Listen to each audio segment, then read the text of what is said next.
দেয়ালের প্লাস্টার খসে পড়েছে, ছাদের ভীমের ইট শুকি খসে বেরিয়ে এসেছে রড।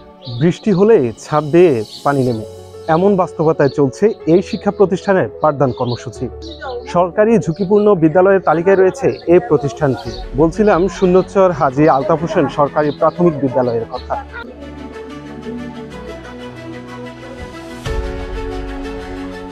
হাতিয়ার 227টি শিক্ষা প্রতিষ্ঠানকে ছাপিয়ে এই প্রতিষ্ঠানের প্রধান শিক্ষক জনাব নাজমা আরা বেগম জয়িতা অন্বেষণে বাংলাদেশ শীর্ষক কার্যক্রমে সমগ্র হাতিয়ায় শ্রেষ্ঠ নারী শিক্ষিকার সম্মাননা পেয়েছেন।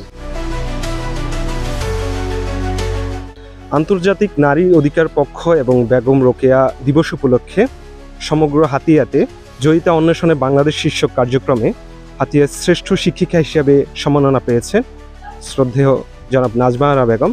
ম্যাডামের কাছ থেকে জানবো এই সম্মাননা পাওয়ার ফলে ওনার অনুভূতি সম্পর্কে। ধন্যবাদ। আসসালামু আলাইকুম। আসলে আমি খুবই আবেগ আপ্লুত এবং অত্যন্ত খুশি।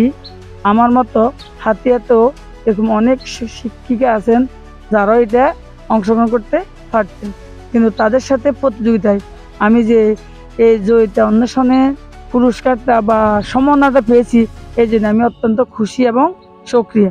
দীর্ঘ 31 বছরের কর্মজীবনে নাজমা আরা বেগমের শিক্ষায় দীক্ষিত হয়ে অনেকে আজ প্রতিষ্ঠিত। নাজমা আরা বেগম 1993 সালে স্নাতক শেষ করে বাবার অনুপ্রেরণায় যোগদান করেন শিক্ষকতা পেশায়। দীর্ঘ 24 বছর শিক্ষকতা করেছেন এএম সরকারি প্রাথমিক বিদ্যালয়ে। বর্তমানে তিনি হাজী আলতাফ হোসেন সরকারি প্রাথমিক বিদ্যালয়ে প্রধান শিক্ষক হিসেবে নিয়োজিত রয়েছেন। আমার এই অর্জনের পিছনে একজনের কথা না বললে নয়, তিনি হচ্ছেন আমার জীবনসঙ্গী প্রধান শিক্ষক মোহাম্মদ আব্দুল হাদ।